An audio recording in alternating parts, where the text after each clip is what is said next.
Hello.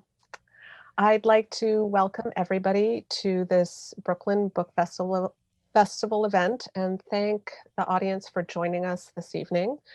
Maybe taking a bit of a break from the doom scrolling that I think all of us have gotten used to these last few days. And today we have a great panel. It's called Unraveling the Past, and our authors tonight are Nick Flynn, who is a poet, playwright, memoirist, the author of books that include Another Bullshit Night in Suck City, as well as a collection of poetry, among other collections of poetry, called I Will Destroy You. And also Susannah Cahalan, who is the author of Brain on Fire, and her most recent book is The Great Pretender, the undercover mission that changed our understanding of madness. Nick's most recent book, I should say, is called This Is the Night Our House Will Catch Fire. And I also wanted to tell the audience that there is a link on the website. So after the program, these books will be available for sale if you just click on the link, and you can get them easily. So thank you everyone for joining us. And, the way that this panel has been presented is it's called Unraveling the Past. And so, one of the connections that I think draws both of your books together is the way in which both of you sort of take an investigative look at the past. Nick, in terms of your most recent book, you're looking at past traumas, your relationship with your mother, issues of addiction, your own family, your marriage, having a child. And Susannah, you dealt with some very personal questions and traumas in your first book, Brain on Fire, but this most recent book also does look at maybe somebody else's past, in this case, the past of David Rosenhan, and a very famous study that's sort of central to our understanding of mental illness. And I just wanted to say that the way that I sort of thought that we could structure this discussion, in case the audience was wondering, was just I would talk a little bit with each of you so you could just give us a sense of what your books are about, and then we could talk about shared themes among both books. And also to the audience, I should say that we will have time for a Q&A at the end. So I'll be checking in on the app to see if there are any questions. And so the last 15 minutes or so we can devote to audience questions. So Susannah, I wanted to start with you. And I was wondering if you could tell us the genesis of this book, which I also understand has just come out in paperback. And so it sounded like it was supposed to be a pretty straightforward story at the beginning, and then it turned into something else. Yes, definitely. I actually sold this book as in nonfiction you sell on proposal, on kind of an idea of a book. And I sold this book as Committed. It was a totally different title. And the whole purpose of the original book was to celebrate this famous study from 1973 that was published in Science by Stanford professor David Rosenhan that had this huge effect in the field of psychiatry and mental health care. And I wanted to look at the participants in this study. These were people who volunteered to go undercover in psychiatric hospitals across the country for no reason that I could see in the original paper. Why did they do this? I had so many questions. I also wanted to see, what had changed in our understanding of what is mental illness since this study was published.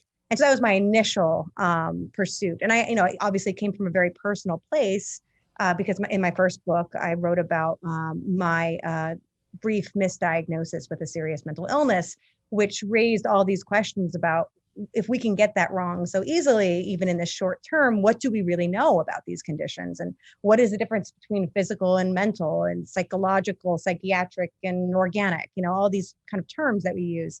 So those are the motivating factors that got me into being very interested in David Rosenhan in that study. And then kind of 6 years later, here I am. So.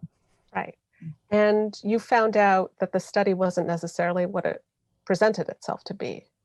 Absolutely. So in the study, in my kind of first reading, in my fangirl reading, was really exposing the limits, the hubris, and the mystery of medicine, specifically of psychiatry. And as I started to dive into the study, the author of the study, David Rosenhan, had passed away by the time I started investigating. So I was just left with his diary and very, many bankers' boxes worth of material, and then his friends and family. And so I started an investigation that lasted 6 years and ultimately came to a conclusion that the study veers into fraudulence, to kind of put it very simply. But yeah.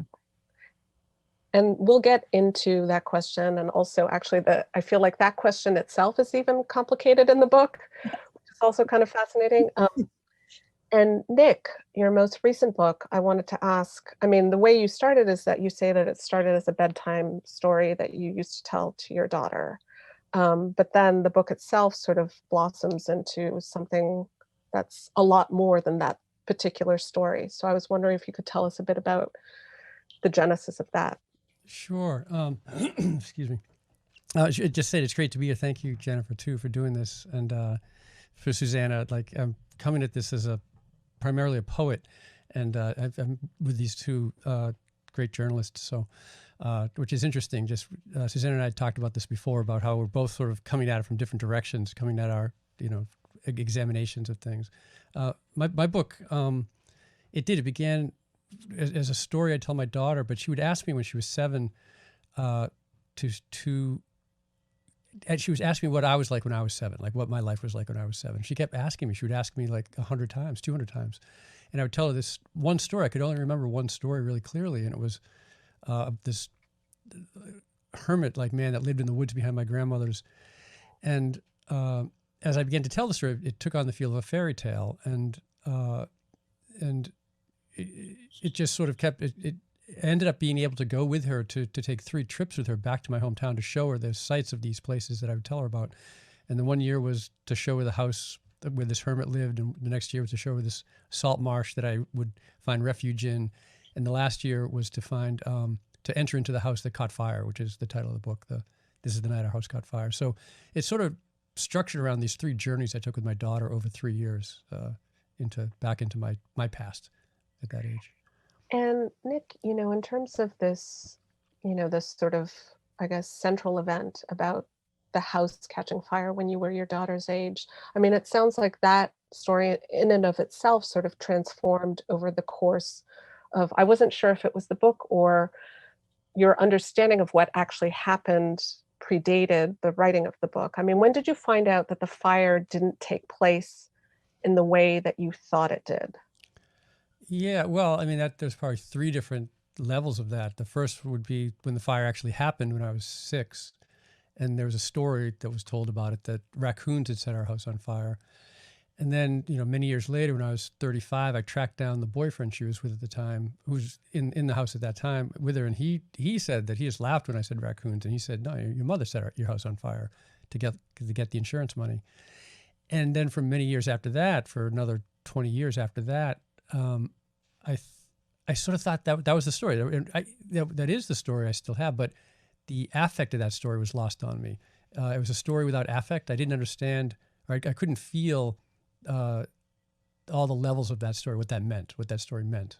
So I had the story, I had the narrative of the story, right, but I didn't have the affect attached to it. And what helped you understand the affect? Was it the writing of the book, or was it something before? Well, I think it was like my daughter turning the age I had been when our house caught fire. I really think it was like, which is, a little embarrassing to say, but up until that moment, I thought it was kind of clever that my mother set our house on fire when we were inside it, because she got the insurance money. We all made it out, and we got money. We fixed up the house, and, she was broke, and, she was young and single and needed money. And so then it was only when my daughter turned 6, I was like, wait, you can't set a house on fire with kids in it. Like that's a crazy thing to do. So yeah, that's very reckless. So it's odd that it didn't hit me until then, really. And does your daughter know what happened with the house? I mean, she's been in the house, but she knows the house caught fire, but I think she's still in the raccoon story. I see. Okay. Yeah, I Okay. think she's probably still in the raccoon story. I think I said the story. I think I presented to her as the story was that raccoon set our house on fire. So it's not a direct lie, but it's a version of a truth that I had lived with for a long time.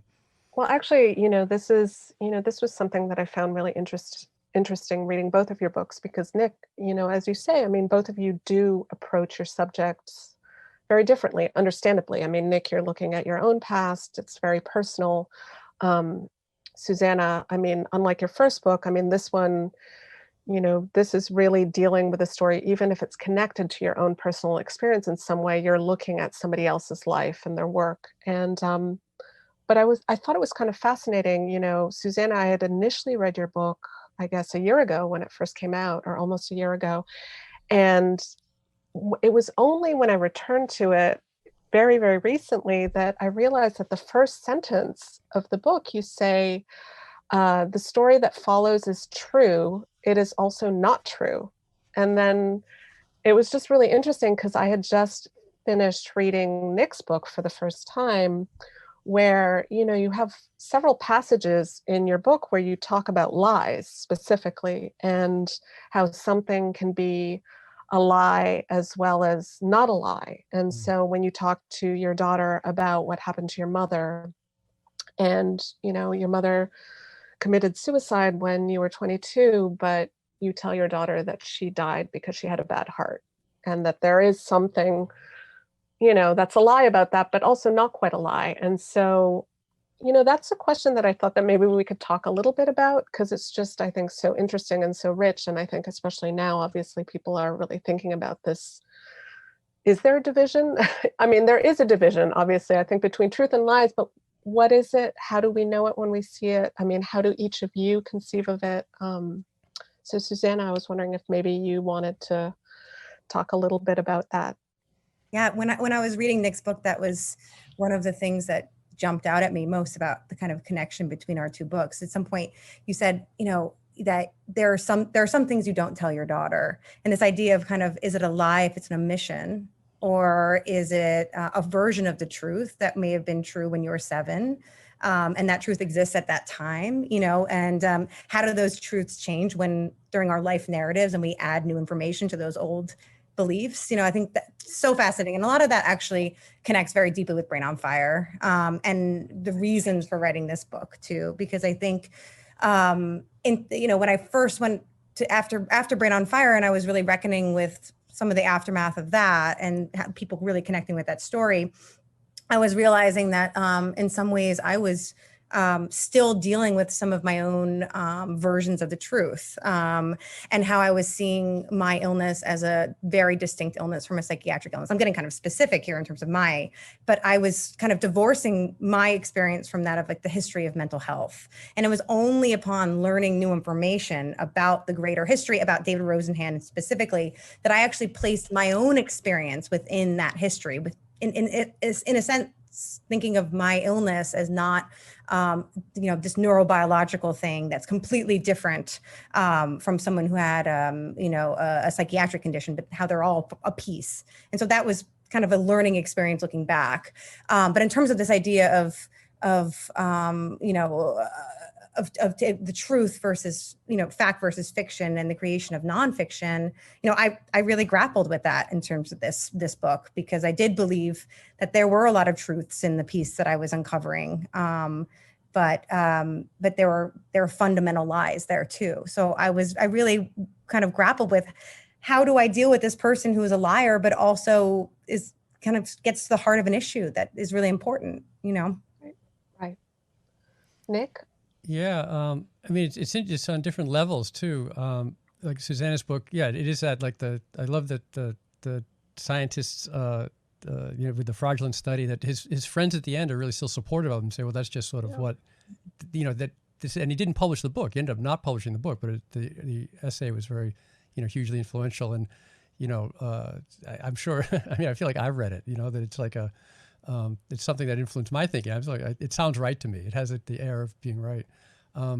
So, what I told my daughter, about my mother having a bad heart, it has that, I'd call that a metaphoric truth, right? There's like a level of truth that's metaphoric, and then there is the truth of, and the other truths that you were talking about, the, specious knowledge, specious truth, or a story that's been told, just telling the story again. But in our books, though, the one thing we're doing is we're telling these versions so that the reader is in on both sides of it. The reader has both sides. They can see both sides of it, know what is real and what isn't real. So that seems important to me, in like a nonfiction book, that seems important. So that the reader is somehow going along with this, like with yours, finding out as it happens you're in with the knowledge as it happens, and then, discovers it along with you that there's something wrong with it. So I think a great example in your book would be when you have the police report, but you say this is imagined.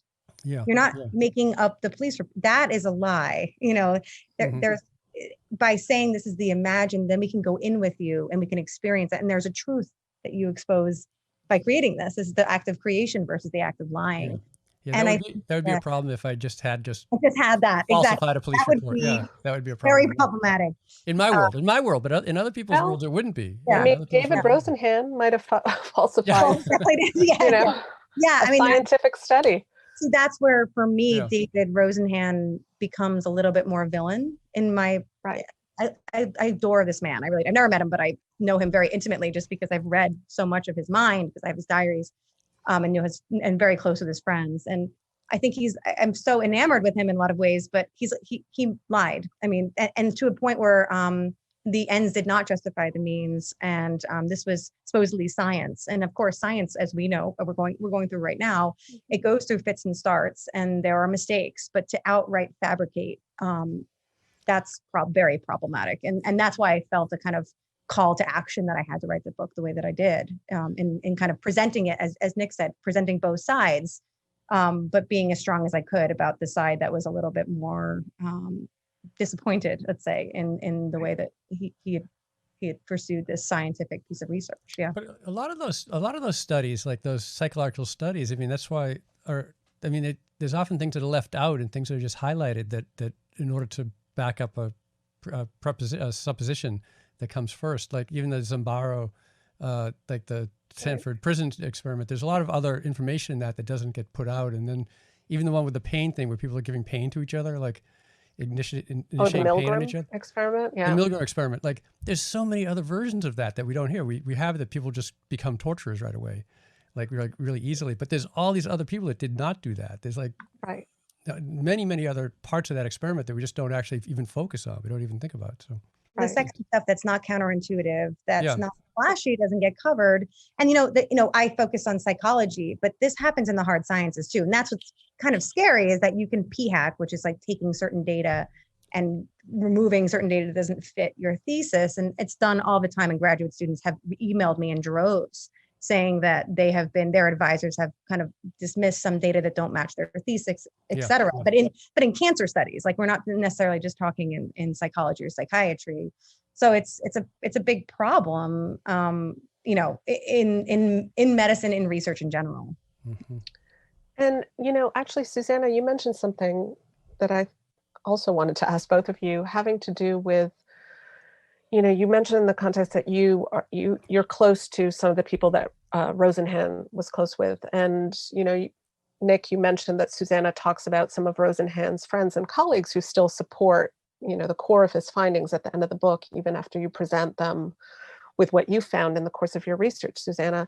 And, a thing that I was wondering is, when you write about something like this that unearths maybe a truth about something that people didn't know or might not have wanted to know, another person who comes up in your book, Susannah, is Jack, I think is his name, the son of Rosenhan. And I was wondering how he responded to this portrait of his father, which, when I read it, I thought it was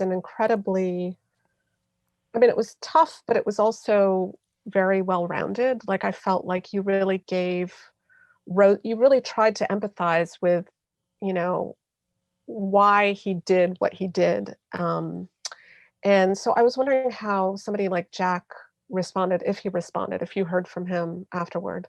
Yeah, I mean, he's met my twin babies, and wow. Yeah. So when I told him that this was where the book was going before it was published, and I fact checked the book with him, and even years before that, because this book too, because I wanted to give him so much of the benefit of the doubt. I did not want to ruin someone's academic reputation based on. I really wanted to make every effort to not do that, and so I 2 years probably before the book came out, I said, this is where I'm thinking. This is what and he said it's in the book. He said, well, my father was a storyteller. So I don't think it came as everyone who was very close to him. It didn't come as that much of a surprise. The people who really react the most hostily are the people who didn't know him well or didn't know him at all, who had a lot in that study maybe that shaped their careers. You know, they were way more protective of his legacy than those closest to him. Right. And Nick, in the context of your book, I mean, you're writing about, you know, your marriage, being a parent, your family. I mean, you've done this now before. I mean, you've talked about very personal, intense experiences in your life, and I'm wondering how people have responded to that. I mean, how you feel about it going into it, if there's any self-consciousness, or if you just have to sort of try to not think about it. Yeah. Well, you know, one of the things I talk about in the book is that, you know, I didn't know much about my mother growing up. Like, I didn't have like a sense of her childhood. I didn't have a sense of where she was from, or, you know, where, you know, just what made her into a person. And she was really a mystery, and my father too, you know, really a deep mystery to me. It's one thing that, you know, my daughter, she really cares. If she gets around to it, she could read, like, right now 4 memoirs, and she could know pretty well about who I am. And it seems like I wouldn't mind having that. Like, it's been, you know, I am having to piece things together from like shards. And hers, it will be incomplete, of course. I mean, books are, you know, can't be a whole person. But, you know, it'll line up with much of what she knows. It might sort of suddenly like have something fall in place. Like hearing that my mother set the house on fire from her ex-boyfriend was a gift in a way. You know, it's a terrible gift, but it was a gift because it suddenly lined something up. It suddenly made the world make sense in a way that it hadn't made sense before. Suddenly it explained a lot of things, hearing that. So, and I don't really, you know, I my first book, when it came out, Another Bullshit Night in Sauk City, when it came out, I was very nervous about, like, you know, how I would be seen by the world, and how, oh, now I have this terrible secret. And that the secret in that book was really just, you know, that my father had been homeless, and, you know, my reaction to that. And it was something that it was, you know, really hard to write about and very difficult. But I learned very early on, like from giving readings and talking to people, that people don't really come to, you know, art or to books really to learn about you, the writer. They come to learn about themselves. And they're trying to see how they're reflected in the work.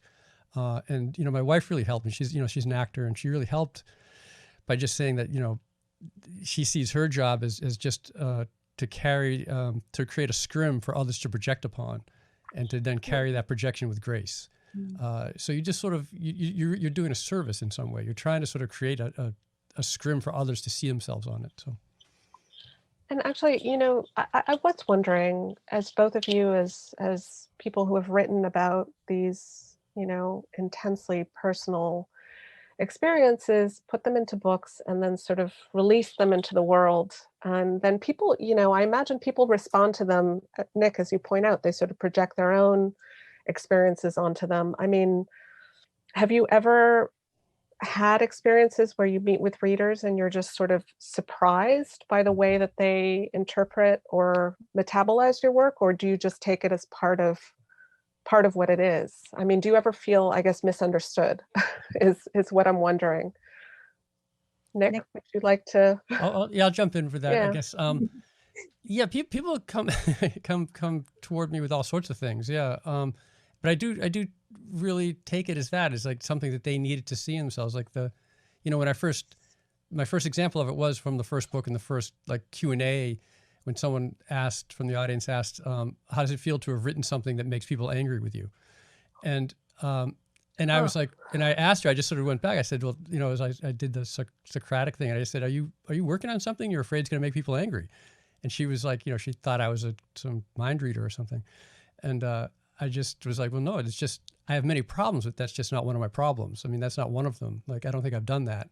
But if you're worried about that, you know, here are some things you can maybe do, you know, to alleviate that worry. So most of the things are like that, really. They're usually, or there's someone that has had a very similar experience. I've had people from my hometown come up to me and, you know, validate my experience, which is really good. Say, yeah, that town was really kind of messed up.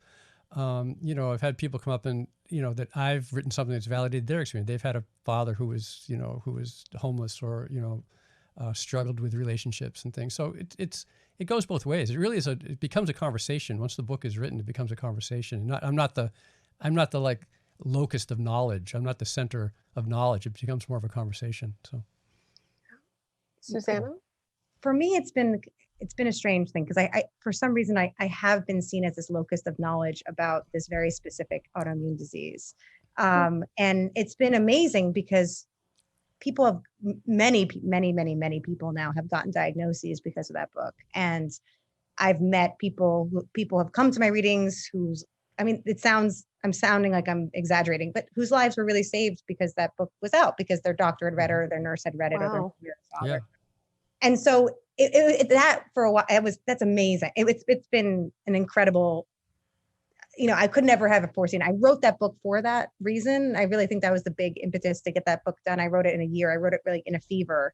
But I never realized the kind of broad effect that it would have. But what's been kind of an interesting dilemma that came out of that was, I wrote that book in 2012. And it was as though I was kind of frozen in place as an advocate. Like, that's what I was going to do, is I was going to be someone who was ill and who's better, and now who's an advocate. But I'm not that. I'm a journalist and I'm a writer. And so I think in some ways the Great Pretender is reckoning with that a little bit too. Because my passion is storytelling. And I do find these, what happened to me obviously is going to touch the rest of every book that I write subsequently. But this idea of being locked in place as someone who's going to do advocacy work, which is incredible work, but it's not where I came to this career from. That was kind of something I think working through too in The Great Pretender as well. Right. And actually, I did want to talk a little bit about this question of storytelling, because it did seem to me, again, in very different ways in both of your books, but, this question of how storytelling on the one hand can seem to offer some sort of salvation or some sort of clarity, but on the other hand, also can distort reality. And, Susannah, I'm thinking in your book about how Rosenhan's adherence to a particular storyline, which happened to coincide with a particular moment in American culture when everybody was ready to hear that these psychiatric institutions were totally misunderstanding people's mental illness or people's just selves, and how he fastidiously, I guess, edited his own experience when he first checked himself in. I mean, the way he presented it is that he, just presented these very minimal symptoms, but you found actually something quite different. Yeah, I mean, so in the whole premise of the study was predicated on this idea that everyone presented the same way, that they heard one voice that said thud, empty, hollow. And based just on that, they were all diagnosed with serious mental illness, mostly with schizophrenia. And then when I got David Rosenhan's medical records, I found that he had said he was suicidal, that he had put copper pots over his ears. I mean, it was a far more nuanced and extreme view of suffering, of psychic suffering. So, so that to me was when I kind of teetered over to the line of thinking this was real, beyond exaggeration. This was untruthful. I'm sorry. Now I'm blanking. I'm sorry. Thinking on the question now. It's sort of, the question sort of meandered a little bit, but just a sort of question of storytelling, because you said that you consider yourself a storyteller, but that it's a way toward finding truth, but also a way to sort of distort things if you sort of single-mindedly just follow one. Rosenhan wanted to prove his point. I think that becomes, there's in a novel, you're not bound by the facts and you can do that. And then there's, having this kind of rigid pursuit of, advocacy work really is that kind of push. Right. So he was combining those novelisticness and this advocacy work, and it became something that lost all nuance. And, how many times in nonfiction writing do you wish if I could only have the person do this thing instead of that thing, or have this happen at that point. But, that's something that, you're in nonfiction, sometimes books don't work because you're in the real world and, things aren't neatly wrapped up. And not to say that in fiction things are, the best kind of fiction isn't, but you are bound by the reality of the situation, or like the kind of basic facts, and you can move them around a bit. Of course, we all do chronologically. You play with narrative, but you really need to be careful that you're maintaining truth, and that was obviously extremely important with in this book for me when I was calling someone out for not for playing with that. There is that line that veers off from, manipulation to fraud, and I think that he definitely went to the fraudulent side of things for sure. Yeah. And Nick, in terms of your book, the structure of it, is much more fragmented. It's obviously it's considered a work of memoir, but you bring your talents as a poet to it as well. And so I'm wondering how you conceive of your role. Do you see yourself as a storyteller, or do you see yourself doing something totally different? My relationship to storytelling is complicated. I think of, Didion's White Album, where she, we tell ourselves stories in order to live, but then she spends the whole essay disputing that assertion, right. Like saying that, but that's a problem. That's some sort of mental illness or some kind of delusion. They were trying to like impose a narrative on what is ultimately chaos. And so in mine, I'm not sure, like when Susannah was talking about fraudulent and stuff, I'm thinking about, God, I have like I have my mother, I'm animating my mother's thoughts. Like I have her like in a making donuts at 5 a.m, and I'm completely in her mind, like just telling us what she's thinking. And I cue the reader that I'm making it up by just saying she thinks, which I assume is enough that people know that I'm not can't actually know what she's thinking. I think context in there is like everything, right? This is not published in Science. In it's a medical science, no. Right. And I do give a disclaimer at the beginning saying that I do enter into people's, but I enter into only my mother's and my grandfather's consciousness for the most part. I have to say your disclaimer is one of my favorite parts of the book. I love that disclaimer so much. I think it's great. I think it's even worth reading. It's so good. Yeah. So, but the storytelling thing, like, telling the stories, a lot of it is storytelling, like telling the story to my daughter when she's asking me to tell the stories about when I was a kid. And I start telling her about this hermit that lived in the woods, and that, the story was that you couldn't get close to his house. If you did, that he would come out with a shotgun and shoot you with rock salt. My grandmother told me, don't go near his house. And when I heard that when I was 7, I just spent the entire summer trying to get as close as I could to his house to get him to come out and shoot me. I assume. I mean, I knew that was the risk. There was something about that risk. And some people think that's really weird, and some people think that's really normal, depending on who I tell it to. And my daughter, though, was just fascinated by it. And then, I'm questioning, well, why am I telling you? Should I edit that out? Should I not say that? Because that's a really reckless thing to do. Do I, and then I say, well, you shouldn't do that. Don't go up to someone's house that's going to shoot you with a shotgun, trying to figure out what to tell to a kid, And then as I kept telling the story to her, I kept not remembering more because I would hold stuff back, because I ended up breaking into the house when I was 7 and stealing some things from the house, and which is a really strange thing to do, I think, when you're 7. I realized, because I looked at my daughter when she was 7 when we went to the house, and she was just tiny. It's like, I'm like, how did I even break into this house? She's like teeny.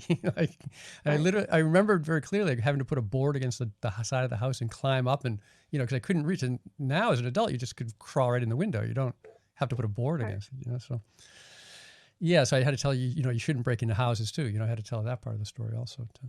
There's a moral. So I had to tell a story with a moral at the end, like, don't do that. Yeah. And actually, this is sort of a side question about this hermit, Mr. Man, as he's called in the book. I don't know if that was his actual name. That was his actual Mr. Man. Yeah. That's like a perfect name for a hermit. I was going to call the book that, actually, but oh wow, what happened? Well, I think that the marketers thought it would be a tough sell. The book. Yeah, so I don't know. I liked it, but this title is very evocative. I feel like the one that you came up with now. And so, you mentioned at some point that somebody, I can't remember if it was your grandmother, who told you how he died. And it sounded like he died of hypothermia. Was that the implication? Well, the story was, which I'm fairly sure is true, that it was before. Now I'm sure it still happens, but the electric company or the gas company shut his heat off. And he was old. Wow. He was in his 90s, and they shut his heat off because he didn't pay the bills. And he froze to death, which is really like, and that, hearing that as a kid was really one of my first like sort of political awakening of political consciousness, like, you know, that we killed him because he was poor. Yeah. And I, you know, is that also a true story? I'm not sure if that's true, but it has the air of truth to it. So, Well, is it, yeah. and so now I'm going to ask you if something else is true. Is it true that you worked as an electrician after high school? That's very true. Yes. And Yeah. do you think it was connected in any way to this story? I mean, As an electrician, how would electricity connect to it? Because he well, got I his thought, power shut off. Oh, because he got yeah, his power shut off. Oh, okay. yeah. Because I also worked cleaning houses too. In the book, I clean Oh, houses and okay. of fires. You know, that after fires too. Right, right. So that was something. So I was wondering. I hadn't thought about that as an electrician. I kind of just fell into that. I fell into the electrical work. So Okay, as the way things okay. go, I don't know if I didn't, but I did like it though. When it was offered to me, I jumped on it. It seemed like Yeah. a cool job. Oh, So yeah. And there's yeah. also, I mean, this is separate from electricity, but also I was interested. Let me just actually check again. I didn't see any new questions from Hmm. the audience, but let me just make sure. Um, okay. So there was also a lot in your book about quantum mechanics, which I was Yes. which I was really wondering about. And I confess that I'm not really an expert in quantum physics or mechanics, Yeah. but was that something that you've always been interested in, and then it just sort of, sort of fluoresced into the book? Or seem to fit into yeah. this. Yeah, that the idea of like just the universe, like something about the idea of at the beginning, because you know it has like my mother setting the house on fire and sort of folding us all back into the universe, and the idea of a black hole and coming to the edge of the black hole. It just seemed like there was a lot of metaphoric potential, like the event horizon of a black hole is like you're sort of on the edge of it, and you know you either go into the black hole and then you reach a state of annihilation, or you come out of it, and you somehow go on. There were just all these sort of metaphoric moments to it that just sort of kept exciting me. So, yeah. Yeah. I just think of you with sparks, like all those sparks, and that does Oh, seem right. like Hmm. some, just like the Yeah. particles that I don't know, it's there's so many moments in your book that are so evocative. It's really poetry. It's beautiful. Thank you. Yeah. Yeah, and also, I mean, also the sort of cinematic quality of it, which, like Susanna, I remember the sparks. And actually, I did want to ask both of you, because both of you have had films made of your books, what that experience is like, because, that doesn't happen to every author. I can imagine it can be really exciting, maybe a little nerve-wracking. Susanna, maybe you could tell us a little bit about Brain on Fire? Oh gosh. Well, Or it was watching it. I'm wondering what it's like to watch it and see yourself portrayed. bizarre. It was so bizarre. It was in a rented tiny movie screening theater in Bushwick, and it was me and my husband, and this opens with, "My name is Susannah Cahalan," and I was just like, I can't do this. I'm done. The process was a little bit rough for me in terms of I didn't care about letting go of my story, because I actually would have preferred if it was not me, really, but it was very, very close to me. I kind of always say it's kind of like looking in the mirror but not having a nose. It was almost Right. too close.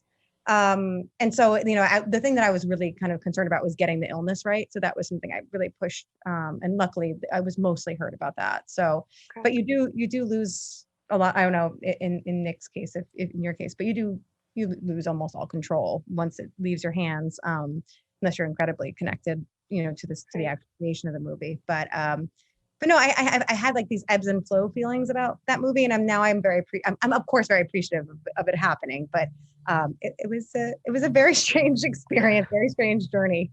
I can imagine. Yeah. And Yeah. Nick, how about you? Yeah. I mean, I ended up writing a whole book about it called The Right. The Reenactments, reenactments. which Yeah. was because it was so shady. And I was really part of the whole process. I became friends with the director who wrote the screenplay, Paul Weitz, and you know, he wrote 30 drafts and he sent me all the drafts and I wrote them back. You know, I gave him notes on it all. And then I was on set every day. And I was in the editing room every day. So I did like the whole thing. So it wasn't like when I saw it, it's still really strange to see yourself. I mean, it's really odd to have yourself up on screen. But I don't know if it had like, there was a psychologist. I did an interview at the, or a public talk at the that Buddhist center on 16th Street or 18th Street. And he said that I would soon, my mind would sort of start to, my memory would change, and that Julianne Moore, who plays my mother in it, would replace the image of my mother in my mind and my memory soon. That I would not know the difference. And when I'd see Julianne Moore in the future, I would believe she was my mother. That hasn't really happened. Okay. To me, no. So I was pretty sure, even at the time when he said it, I said, yeah, I don't think that's going to happen. But he was pretty sure that would happen, that memories just get replaced. Because he did all the stuff on like 9/11 and how memories get replaced by things. And I've seen Julianne Moore in many things since then. And I never really think of her as my mother. Yeah. Right. And you do mention the experience a little bit in this new book as well. Yeah. That's and right. Yeah. Did watching, you know, the movie of your memoir on screen, did it maybe make you revisit certain episodes in your life? Because I feel like you are in these books, you know, you're sort of circling back to certain experiences and maybe seeing them in a different light or revising your understanding or interpretation. Oh, yeah. I mean, you know, in the film, you know, I was on set, you know, for the reenactment of my mother's suicide, which I hadn't experienced in the, you know, in real life. And that's what I returned to in this book too, that moment. And it was, you know, it was I was on set every day and I could have like skipped that day. I didn't have to go that day. But you know, if I didn't go, I would always wonder, you know, I'd wonder about it. Just as a curious person, as an artist, you sort of can say yes or no. And I just wanted, you know, I went to see.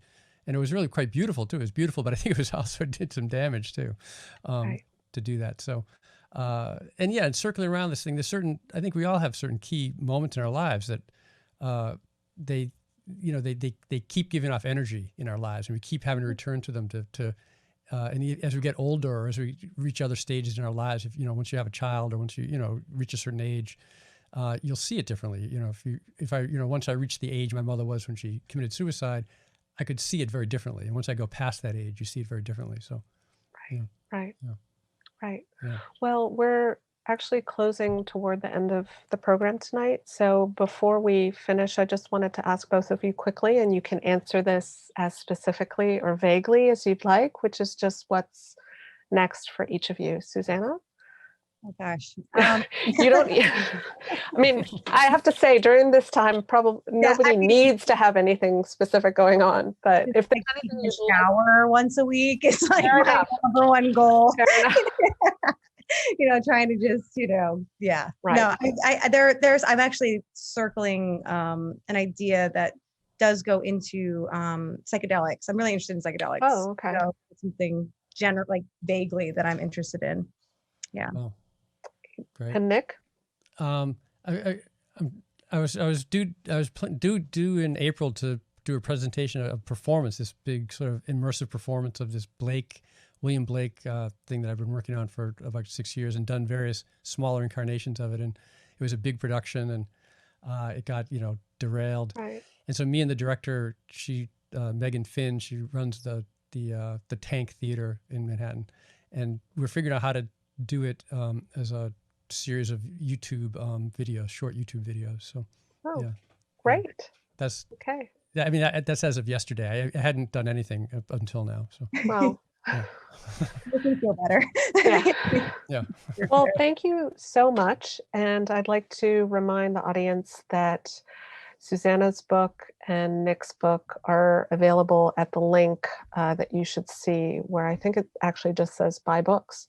So thanks so much for joining us, and thanks, Susannah and Nick. Yeah, thank you, Jennifer. Yeah, thanks, Susannah. Bye. Bye. Thanks.